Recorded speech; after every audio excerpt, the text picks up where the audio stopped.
We have another great guest today. Joining us today is our new Secretary of Housing and Urban Development, Marcia Fudge, who was confirmed just last week. We wasted no time. As you all know, Secretary Fudge served as U.S. Representative for the 11th Congressional District of Ohio for more than 12 years. She's a former chair of the Congressional Black Caucus and earned a reputation of tackling the unique challenges of her district by working across political ideologies.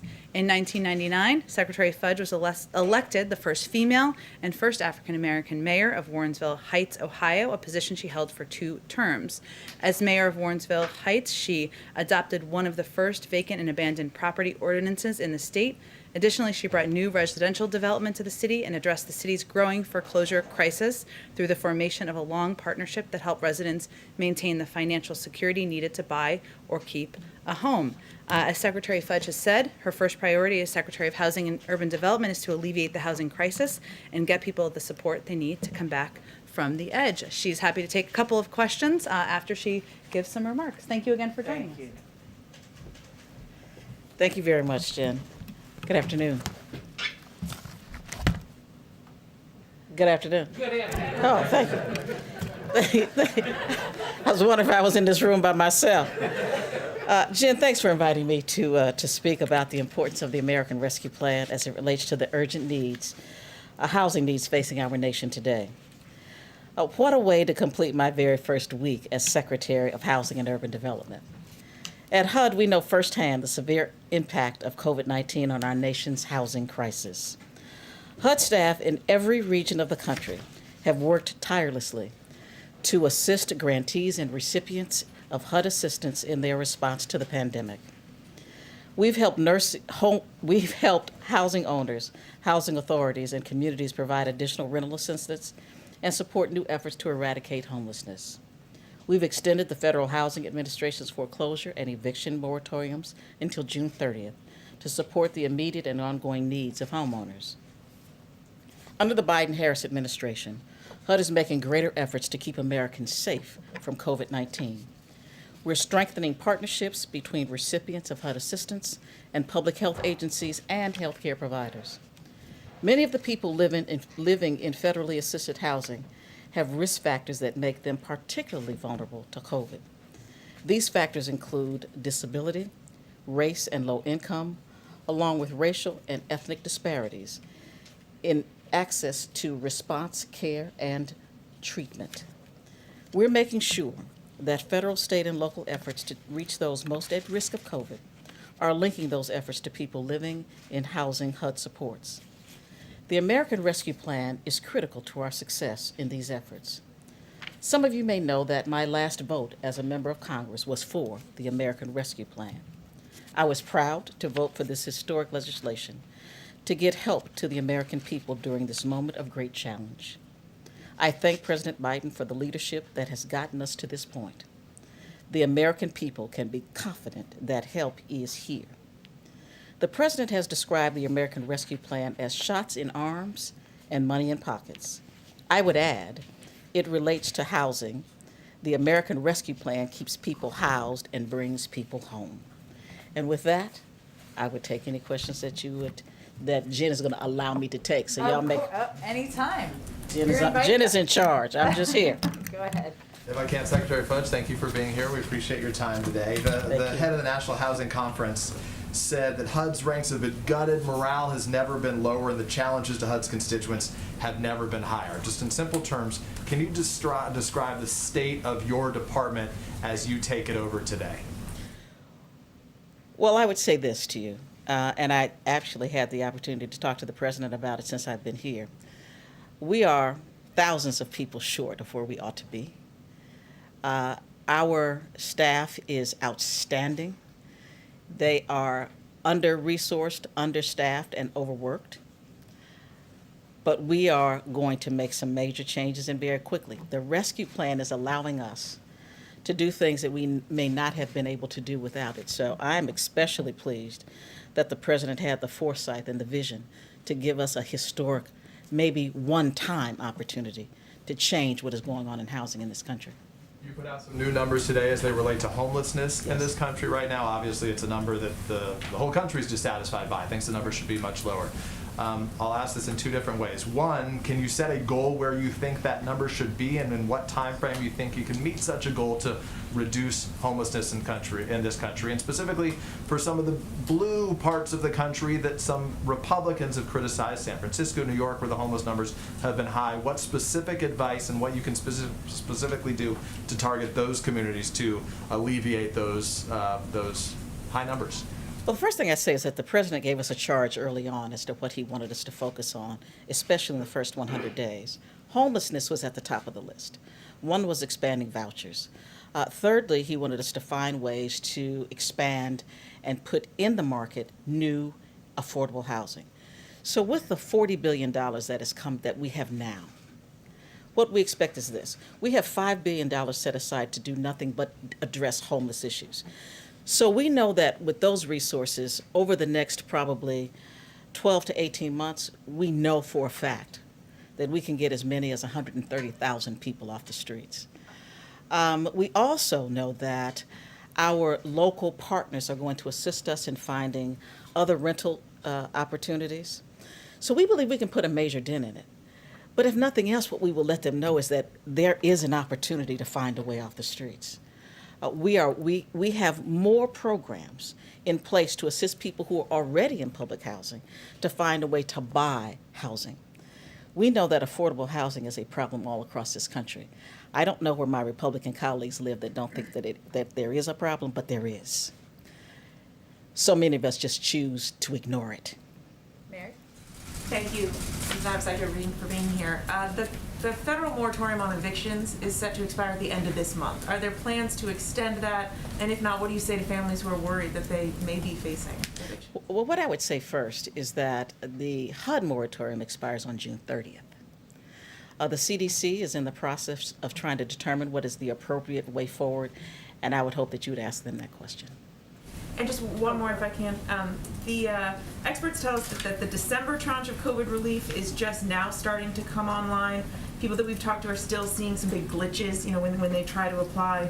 Are you confident that states and localities now have the systems in place to get this as well as the next round of funding? I'm very confident. I've talked with Secretary Yellen. The Treasury Department is up to the task. I mean, certainly it is a different Treasury Department, so I'm very confident that if they say that they can get it out in a certain period of time, they will. Our job at HUD is just to give the kind of guidance and assistance once those funds are received. See? Thanks, Secretary. Excuse me. You mentioned earlier that that housing prices are increasing. Also, the supply of new inventory on the market is decreasing at the same time. What can the administration do to either get more homes on the market or bring prices down? How concerned are you about that dynamic? There are a couple of things that we know can happen out of this rescue package. One is if you look at places like a Los Angeles, where they have actually purchased hotels and motels, et cetera, to give people an immediate place to go, there are resources in the plan to do that. The other thing that we find is that part of the problem with the market is that credit is not available and accessible to people who actually do qualify.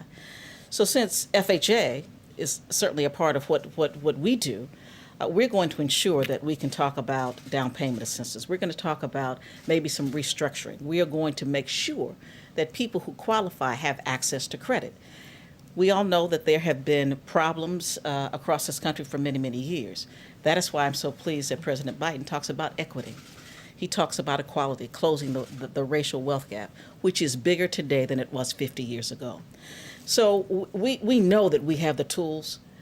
I think it was just a matter of making sure that we have the will to use them. We now have the will. Madam Secretary, thank you again. Back to the homelessness report that you guys put out this morning. The way that test is done, as you know, is you test over a few days in January of the previous year. So that was pre-pandemic 2020.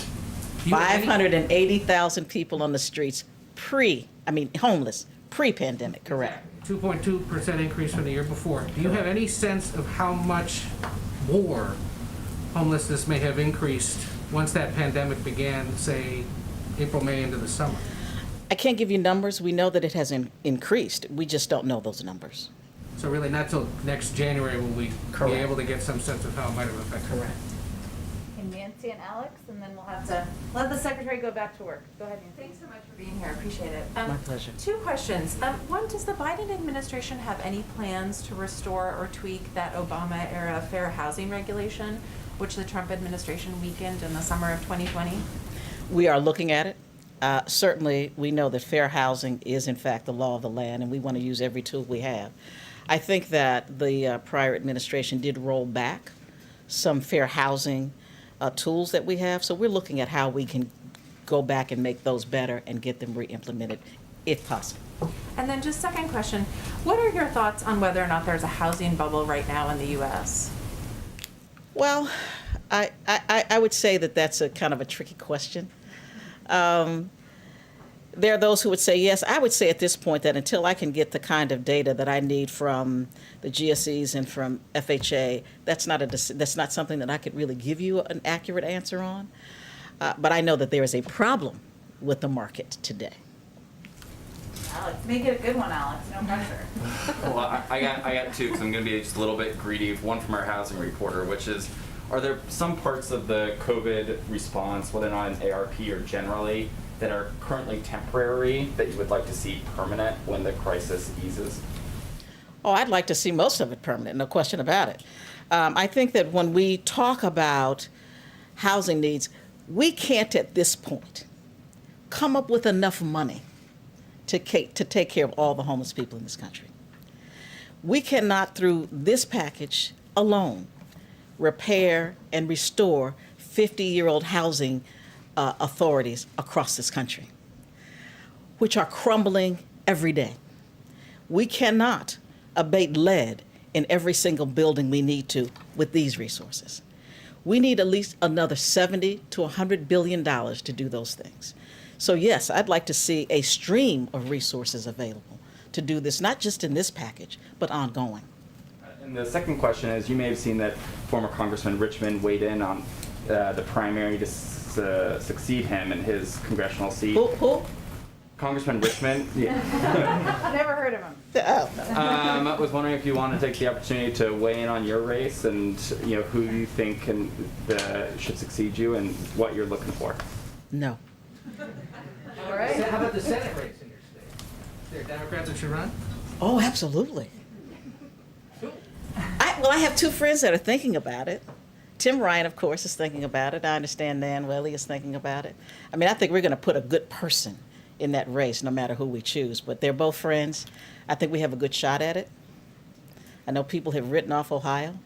I haven't written off Ohio. I believe we can win the Senate race. Thank you, Secretary Fudge. Looking forward to having you back. Thank you. Thank you, Madam Secretary. Thanks, Jen. Thank you. Okay. Just have a couple. What'd you say? You could have walk-off music for your We can. Wait till month 3. Wait till month 3. We'll be rolling it out with people's second visits. As we announced yesterday, I just wanted to give you a little bit more information on the schedule for next week. You may have seen we confirmed that the president will be traveling to Columbus, Ohio on Tuesday, the anniversary of the Affordable Care Act being signed into law. The trip will be a part of our Help Is Here tour and will highlight how the American Rescue Plan will lower healthcare costs for many American families. And this is a component of the package that we've talked about, but we're still working to ensure the American people understand how they can benefit from this particular piece. The Affordable Care Act has been an important lifeline for Ohio families for 11 years. The law cut the state's uninsured rate by half, dropping from 12% to 6%. It has also provided critical consumer protections for millions more by preventing insurance companies from discriminating based on pre-existing conditions. And the American Rescue Plan makes coverage under the ACA even more affordable for Ohio families. Over 90,000 currently uninsured Ohioans can get a better deal on health insurance because of the law and premiums for people who have coverage under the ACA. And the former Ohio governor was one of the first, if not the first, Republican governor in the country to expand Medicaid access during that period of time, and that is certainly something we continue to note around here. Another update on the schedule is in the wake, a couple of updates, I should say, part on the schedule and part on steps we're taking as it relates to the horrific events in Atlanta earlier this week. In the wake of the horrific shootings in Atlanta on Tuesday, the president ordered the U.S. flag to be flown at half-staff as a mark of respect for the victims of these senseless acts of violence. The president and the vice president will also meet with representatives from the Georgia Asian American and Pacific Islander community when they travel to Georgia on Friday. They will meet with the state legislators and community advocates to hear about the impact of the incident on the community and to get their perspective on the rise in anti-Asian hate incidents. The president will also offer his support for the AAPI community in Georgia and across the country and talk about his commitment to combating xenophobia, intolerance, and hate. As many of you may know, and I think I've been asked about this in here previously, but Senator Mazie Hirono and Congresswoman Grace Meng have introduced legislation that calls for expanded DOJ review of COVID-19 related hate crimes, for guidance from DOJ to law enforcement for best practices in reporting hate crimes, and ensures that hate crimes information and reporting is more accessible to Asian American communities. The president applauds their leadership on this issue, including along with Chair Judy Chu's, and he strongly supports these crucial aims of this legislation. He issued a presidential memorandum his first week in office directing the Attorney General to support state and local agencies and AAPI communities to prevent hate crimes and expand data collection and public reporting. That is ongoing. The outreach and engagement from DOJ is already underway. There's also a role for HHS to play, which we expect can pick up more once future Secretary Becerra is sworn in. And as I noted yesterday, also from here he's asked Cedric Richmond, who of course we've all heard of, and former congressman, and Susan Rice to lead an effort to engage with the community as well. Last piece, today the House will also be voting on the American Dream and Promise Act and the Farm Workforce Modernization Act. President Biden and this administration support passage of both pieces of legislation. These bills would provide a path to citizenship for Dreamers, individuals with temporary protected status, and farm workers. Both pieces of legislation passed the House last Congress with bipartisan support and have broad support from the American public. These bills, in his view and our view, are critical milestones toward much-needed relief for the millions of individuals who call the United States home, and an acknowledgement that a path to citizenship for these essential workers is critically important to our economy and our nation's food and agricultural sectors. We also urge Congress to reform other aspects of our immigration system by passing President Biden's bill, the U.S. Citizenship Act, a bill that he proposed on his first day in office, which would establish a new system to responsibly manage and secure a border, bring long overdue visa reforms to keep families together and grow our economy, and address the root causes of migration from Central America. With that, Zeke, kick us off. Thank you, Jen. Just following up on a scooplet from our colleague Jeff over here. A scooplet. I don't know that Reuters calls it scooplets, but If you can confirm that the U.S. plans to loan 4 million AstraZeneca vaccines to Mexico and Canada, what's the timeline for when that transaction would take place, and why only 4 million of a stockpile that is several times that for a vaccine that isn't authorized here? absolutely. So, as I've noted in here before, but worth noting again, our first priority remains vaccinating the U.S. population. The reality is the border knows no pandemic knows no borders, and ensuring our neighbors can contain the virus is a mission critical to ending the pandemic. We have 3 vaccines approved, as you well know, and of course there's a rigorous review process by the FDA. There are other vaccines, of course, including AstraZeneca, that are going through the approval process now, and we have been taking action here to get ready to get those vaccines to the American people if they are approved. As we await FDA approval here in the U.S., many countries, as you know, have already requested, have already approved AstraZeneca and also have requested our doses from the United States. That includes Canada and Mexico, but is certainly not limited to Canada and Mexico. And balancing the need to let the approval process play out of the AstraZeneca vaccine as it's taking place in the U.S., with the importance of helping stop the spread in other countries. We are assessing how we can loan doses. That is our aim. It's not fully finalized yet, but that is our aim and what we're working toward to Canada and Mexico. This is a complex process, and our team is working with the companies to move it forward. And I want to, on your question about the number of doses, there have been a range of reports about the number of doses. I can confirm that we have 7 million releasable doses available of AstraZeneca, and as noted in Jeff's scooplet, which I'm just going to keep calling it, 2.5 million of those we are working to finalize plans to lend those to Mexico, and 1.5 million to Canada. And what's the nature of that transaction? Would it just be for future AstraZeneca production, or would there be Meaning what's in the loan? Yeah. It could be for future AstraZeneca doses or other doses, yes. And on a different topic, I was wondering if you saw the comments from Russian President Vladimir Putin this morning, responding to the president's comments in the interview on Tuesday night. Is the president worried at all that he may have inadvertently started a little war of words and trading shots back and forth, and that can get in the way of finding some common ground on various shared priorities? Well, President Biden and President Putin certainly have different perspectives on their respective countries and how to approach engagement in the world.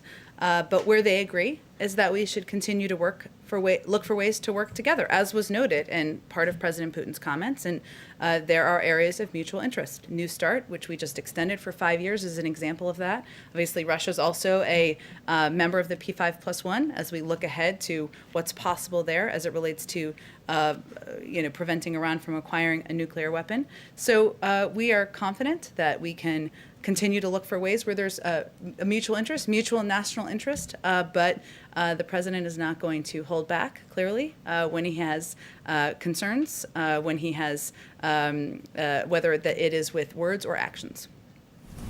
Go ahead. I'll go to you next. You have a scooplet. You can go after a few other people. Go ahead. On that same topic, obviously you say that you want to work together with Russia on areas of mutual agreement, but Russia has now decided to recall its ambassador. I mean, is there a concern that the president agreeing that Russian President Putin is a killer could escalate tension even further? Well, our ambassador, Sullivan, remains in Moscow. We remain engaged, and he remains engaged, as does our team on the ground with the Russian people. We continue to believe that diplomacy is the first step and should always be the first step and should be our objective as we pursue all relationships, even with our adversaries. So we are hopeful that will continue to be the case. I just want to get your reaction to actually some of Putin's exact words here, because he responded with a bit of a euphemism that translates roughly to "it takes one to know one," pointing to slavery in America, treatment of Native Americans, the atomic bombing of Japan. Does the president have any response to that kind of language? Well, the president believes that one of the greatest attributes of the United States is our honest self-reflection and our constant striving for progress. And there's always more work to do, as he's stated himself. I've been doing this long enough not to try to get in the mind of President Putin, but I can assure you that President Biden still believes there's more work we can do here in our own country. Go ahead. Just to follow up quickly, you're talking about self-reflection, does President Biden regret calling Vladimir Putin a killer? No, the president gave a direct answer to a direct question. So then how you don't want to escalate tensions, how is that constructive to the relationship when you talk about diplomacy being primary between the U.S. and Russia? How is calling Vladimir Putin a killer constructive to that relationship? Well, President Biden has known President Putin for a long time. They've both been on the global stage for a long time, worked through many iterations of a relationship between the United States and Russia, and he believes we can continue to do that. Does the president believe that the leaders of Mohammed bin Salman, one of the crown prince of Saudi Arabia, does he view him as a killer? I don't think I need to add more killer names from the podium just today. But I won't ask you about other countries that as well. Okay. But let me ask you about immigration. Yeah. If I can quickly, the president go has ahead. made it very clear in his recent interview that the border is not open, effectively that it's closed, except for these unaccompanied minors right now under humanitarian grounds Yeah. for being welcomed into the U.S. But as we speak, crews from multiple outlets, including those from NBC News, are at the border. They're seeing many migrant families being accepted, young families being accepted into the country right now. So can you square those two when the message was that families and individuals were being sent home, but unaccompanied minors were being kept? Why young families are in fact being kept here in the U.S. And detained? Well, we've talked about this a little bit in here before, but we are still applying Section 42, which and with the exception is, of course, unaccompanied minors. There are limited scenarios, limited circumstances where we are very limited, I should say, where families are coming across, going through proper protocols at the border, being tested, and then having their cases adjudicated. Part of this is that, part of the reasoning is that, of course, we've closed Matamoros, and there has been some less participation in keeping some of these families in Mexico than in the past. In many of these policies we have supported, but the vast majority of people, vast majority who come to the border are turned away. The border is not open. These are very limited scenarios. Sorry, I just swallowed some mask here. It's okay.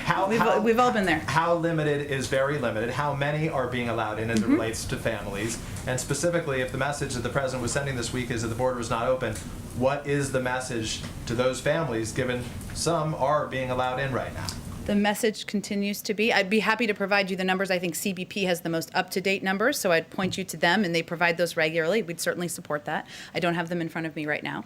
I would say the message continues to be, now is not the time to come. The vast majority of families, of individuals, are sent back, are not welcomed across the border, and that's a message we will continue to convey clearly. And just to follow up, you talked about how the president saw those photos in one of the recent briefings as it relates to these shelters, detention centers, decompression centers. I'm not sure what specific photos he saw. We asked yesterday, we'll ask again today, can you provide those? Will you provide those to the American public to see what it looks like there right now? Well, first let me say that the White House and we all in the administration support finding a way to grant access to the media, to the HHS and OR facilities or the shelters where these children are staying for a temporary period of time before they are placed with family members or with sponsored homes. The Office of Refugee Resettlement has not been hosting, as you've noted, media tours of unaccompanied children facilities currently due to the COVID-19 pandemic, but we remain committed to transparency and we're considering potential options, and we hope to have an update on that soon. So even if we didn't get a tour, can you provide us the photos that the president was provided? There was a private briefing, an internal briefing from several weeks ago. We typically don't provide those materials publicly, but we do want you to be able to, or a pool of media, to be able to have your own visuals and get your own footage of these facilities. Thanks, Jen. Go ahead. A few things. Back to Russia for a second. Yeah. There was the SolarWinds hack. There was the reported bounties on the heads of U.S. Yes. troops. The president said in this interview, something on that is coming. What is the holdup? When is the response from the United States coming? Because he inferred in the interview, stay tuned. Right. Well, we also have already put forward sanctions in response to the poisoning of Alexei Navalny. There's already been a release of a report about their engagement in the 2020 election, and we will have responses to each of these malign actions that we have expressed concern about, and the president has offered a review of. Weeks, not months, remains still the policy. There's, of course, internal policy decision-making about to assess and take a look at the review, but also to make decisions about policy engagements. Some of the responses may be seen, some may be unseen, and of course, the president reserves the right to respond in a manner and time of his choosing, as any president would. But he did make clear that the Russian government will pay a price. On these vaccines going to Mexico, this comes, of course, as the United States is talking to Mexico about this border situation. Were there any strings attached regarding the situation on the border with this decision to give AstraZeneca doses to Mexico? There are several diplomatic conversations, parallel conversations, many layers of conversations with every country, Mexico, Canada, Europe, Asia, around the world, and certainly being part of contributing to preventing the spread of a global pandemic is part of one of our diplomatic objectives. Another one of our diplomatic objectives is working to address the challenges at the border. So it shouldn't be a surprise that those conversations are both ongoing and happening. If I'm hearing you, the vaccine was given, were there expectations set with the Mexicans that they helped deal with the situation on the border? There have been expectations set outside of unrelated to any vaccine doses or requests for them that they would be partners in dealing with the crisis on the border, and there have been requests unrelated that for doses of these vaccines. Every relationship has multiple layers of conversations that are happening at the same time. Shouldn't rule out, or the United States isn't ruling out, using our vaccine stockpile in terms. I'm actually trying to convey that with every country, there's rarely just one issue you're discussing with any country at one time, right? Certainly that's not the case with Mexico. It's not the case with any country around the world. And so I wouldn't read into it more than our ability to lend vaccine doses of a vaccine that we have some available supply on to a neighboring country where there is a lot of traffic that goes back and forth between the countries. Two other quick ones, one related to the Atlanta shooting. You've been asked this before, but in February of last year, then candidate Biden said that on his first day of office, he'd send a bill to Congress repealing the liability protection for gun manufacturers and closing the background check loophole. I know you've been asked about this. There's an attorney general in place now. When, if any, when might we hear more about the administration's plans regarding gun violence? It remains a commitment, a personal commitment of the president to do more on gun safety, to put more measures in place, to use the power of the presidency to work with Congress. And certainly there is an important role, as you noted, for the Attorney General and the Justice Department to play in this regard. I unfortunately don't have any updates for you today, but it is an issue he remains committed to. And one quick local issue. The House Oversight Committee on Monday is holding a hearing on D.C. statehood. The president is a supporter of this. Yes. Does he think it could, if it passes the House, does it have a chance in the Senate, given the filibuster situation right now? And what would he or the White House say to the critics who suggest that this is designed to be a Democratic Party power grab just to get a few more seats in the House and the Senate? I think he would say that the 500,000 people who live in D.C., am I getting that number right? A little more than that now. A little more than, it's grown since I left and went to the suburbs, would argue with that point, and so would he. I mean, he believes they deserve representation. That's why he supports D.C. statehood. Go ahead. Has the administration made any effort, this is just a Putin-related Sure. question, has the administration made any effort to find out what was said during the previous president's 2-hour-long one-on-one meeting with Putin in Helsinki?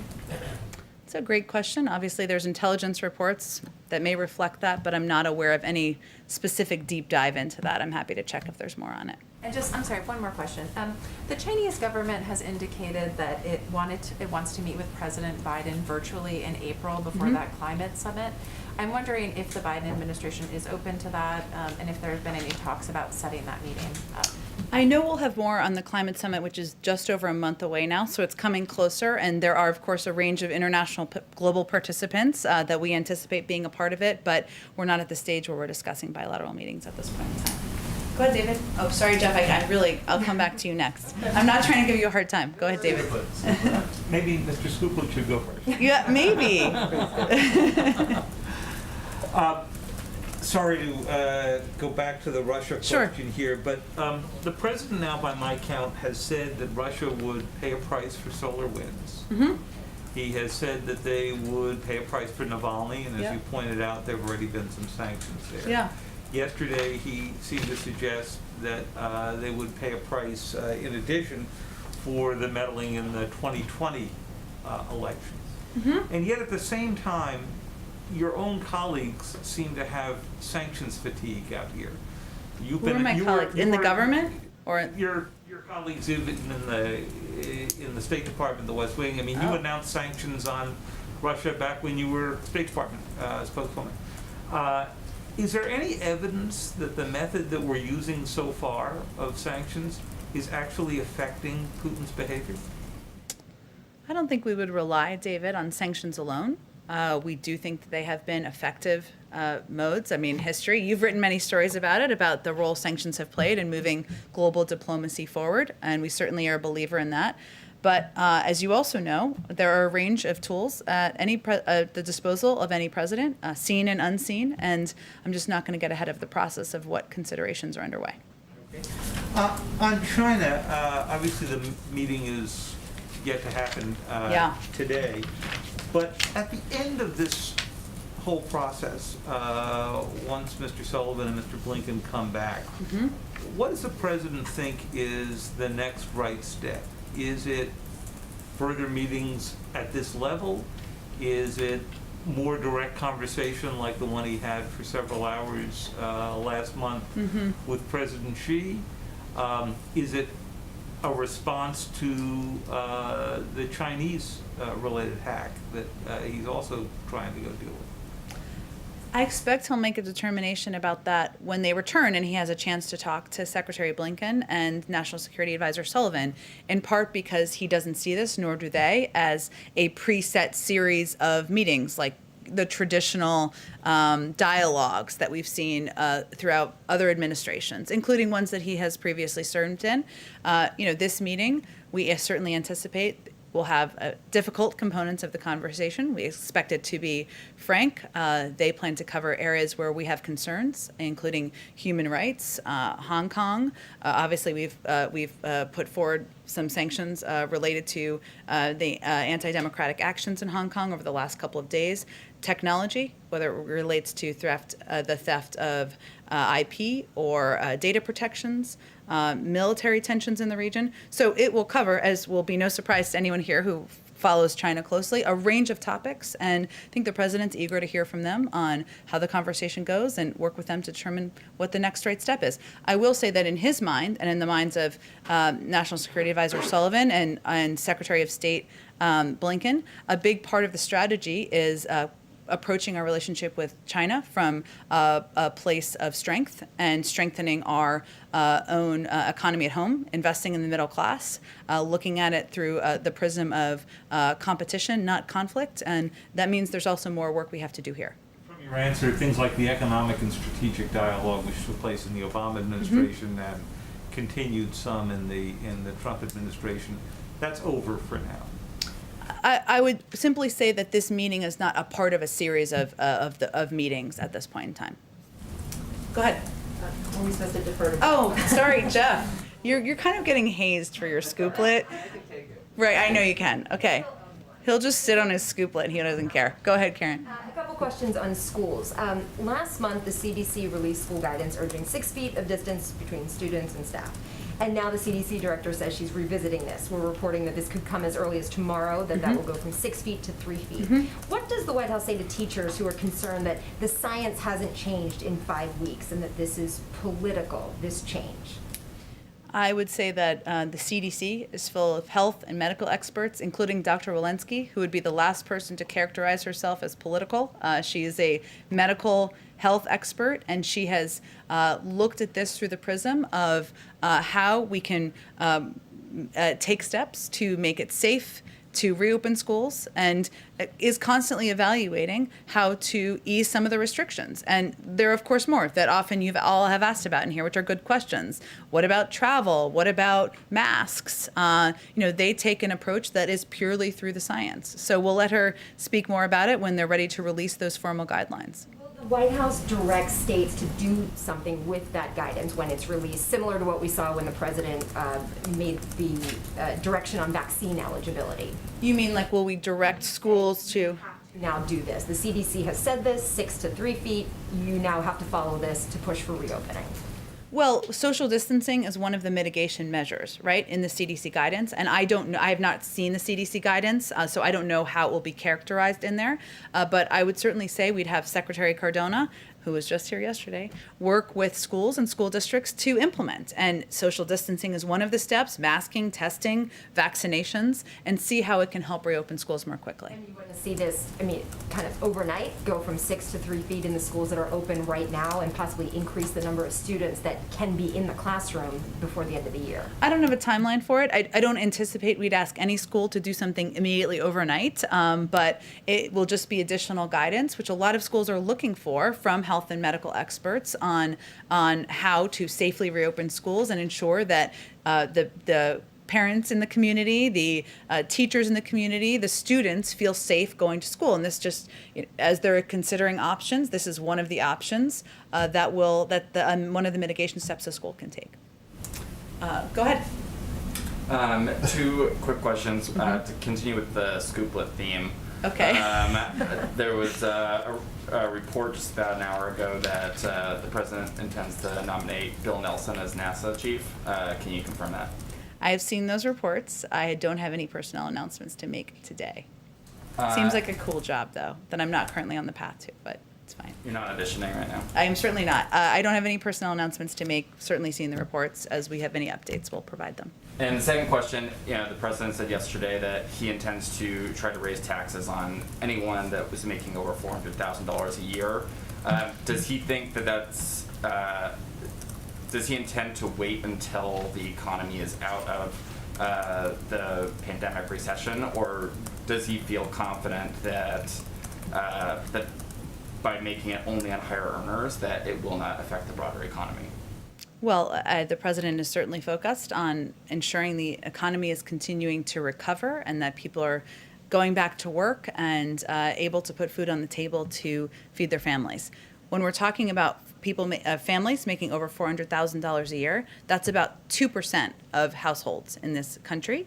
And this is a commitment that he talked about on the campaign trail. And his interest is in ensuring that people pay their fair share, whether it's corporations or the highest income earners in our country. And he believes that hard work should be rewarded, and that this is one of the areas where there is an opportunity to rebalance how our policies are currently. But he would do this in coordination with, of course, members of Congress, members of his economic team, and we obviously don't have a proposed plan at this point, but it is a policy that he talked about on the campaign trail, and he reiterated, as you noted earlier this week.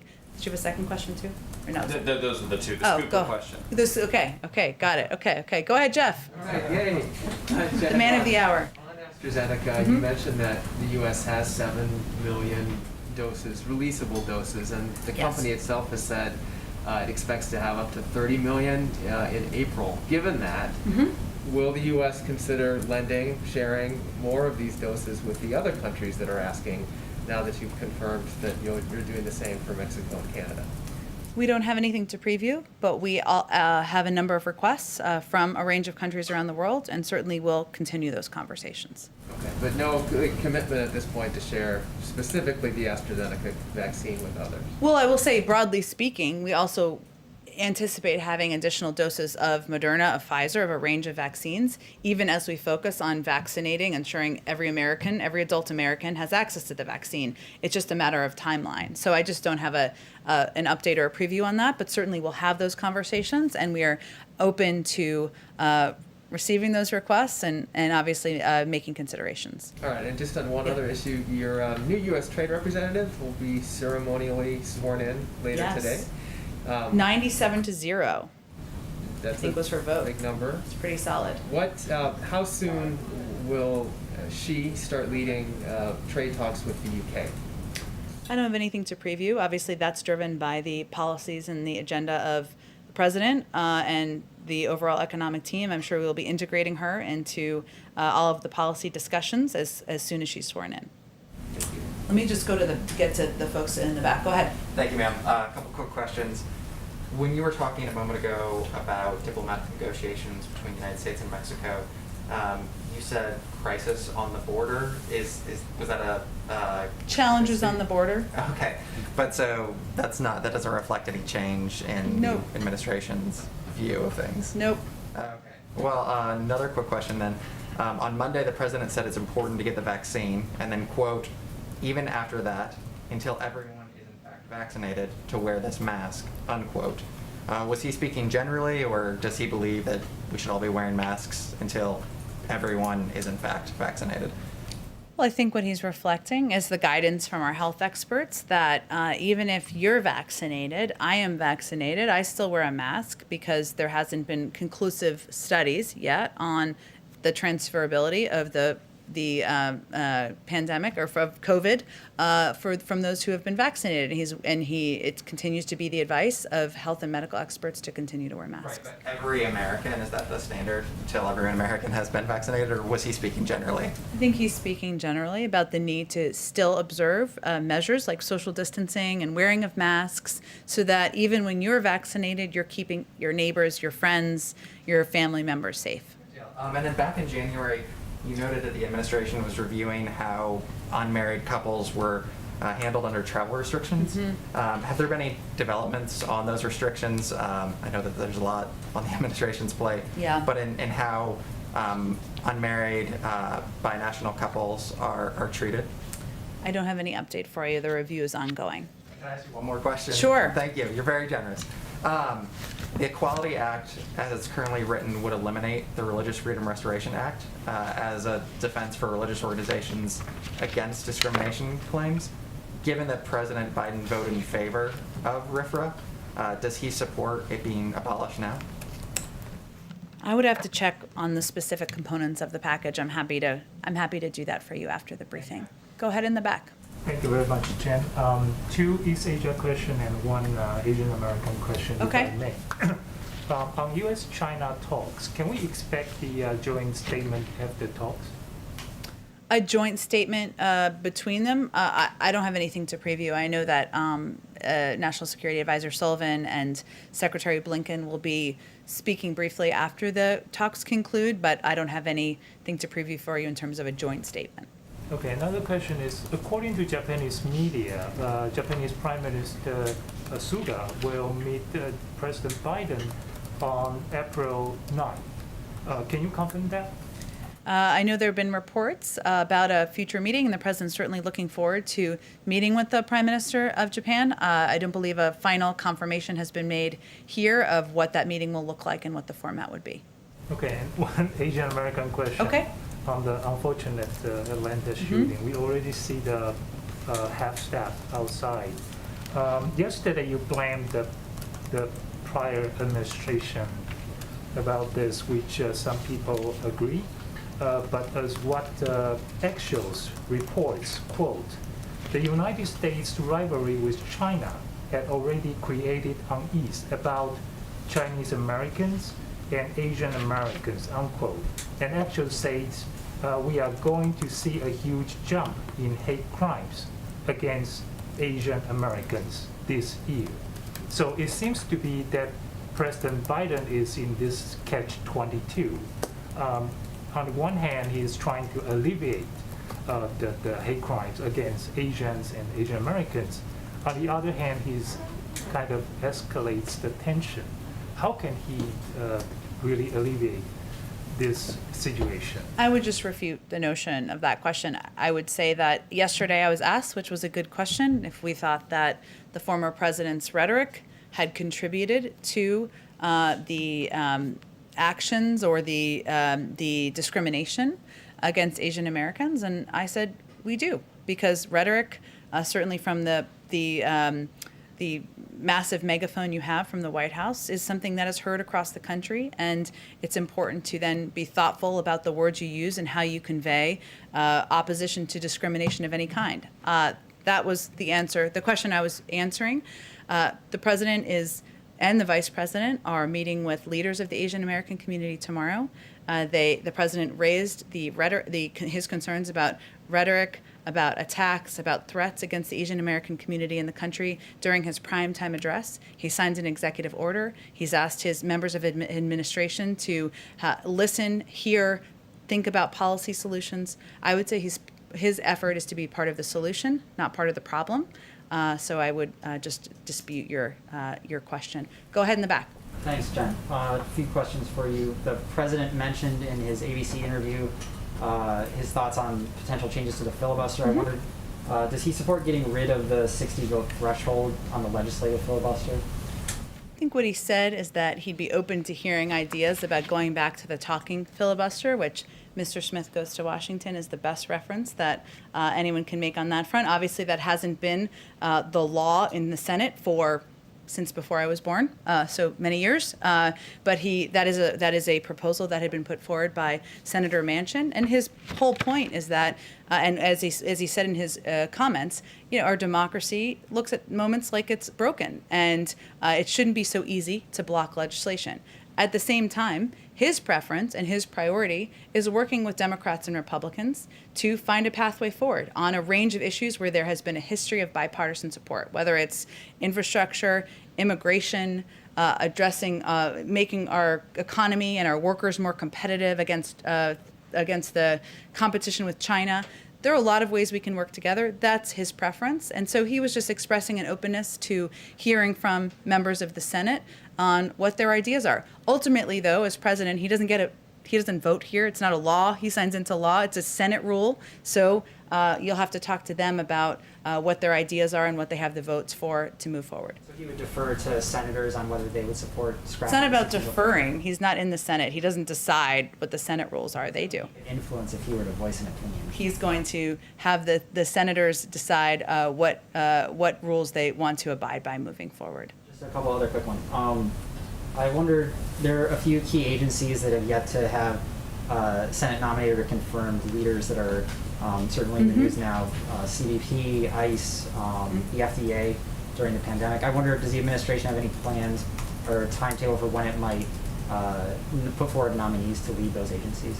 All important agencies. I don't have any update on the personnel process, but we're working our way through and ensuring we have the right people we can nominate for each of those important roles. Okay. And then lastly, I wondered, this week there's a group of college basketball players ahead of the NCAA tournament who started a protest on social media with the hashtag #NotNCAAProperty.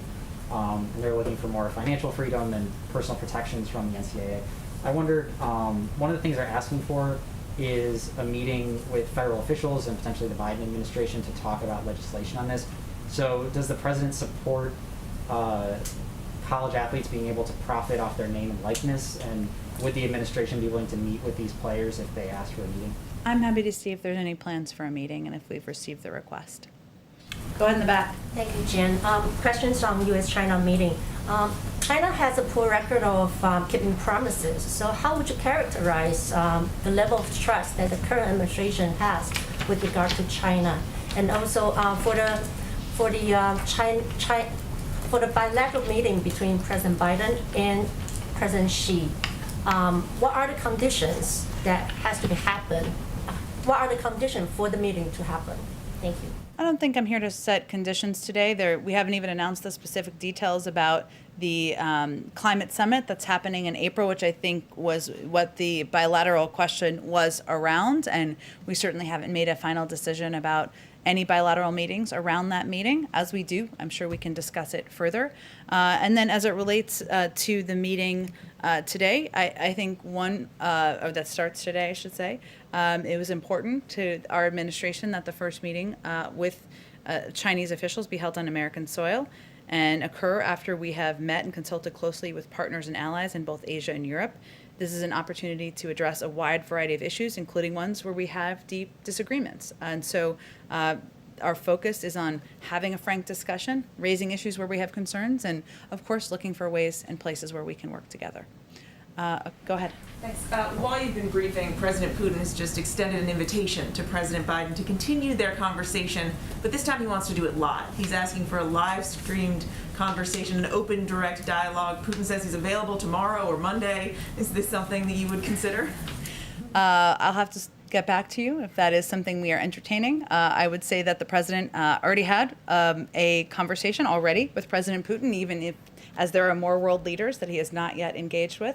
And we engage with Russian leaders, members of the government at all levels, but I don't have anything to report to you in terms of a future meeting. The president will, of course, be in Georgia tomorrow and quite busy. Go ahead. One very quick final question on the wall. On day one in office, I think it was, the president signed a proclamation that was effectively putting a pause or halting wall construction. At the time, I think he directed federal agencies to formulate a plan within 60 days, depending who's counting. We're on 58, 59, or We have almost. 2 more days. Do we have? Okay, some said 59. I thought it was 1, but we'll go with 2 more days. To redirect border wall funds and, quote, resume, modify, or terminate segments of the structure that remain under construction. Have those federal agencies provided you with their conclusions? Have you come to a conclusion? What is the status of that with that remaining 1 or 2 days left? I will check and see if there's an update. We are, of course, there is funding that was appropriated previously that is still moving forward. Money that has not been appropriated, as you noted, we've kind of pulled back on, but I will check and see. We have 2 more days, which is a lifetime in this place, and see if we have an update for you on the status. Thank you. Thank you. Thank you, everyone.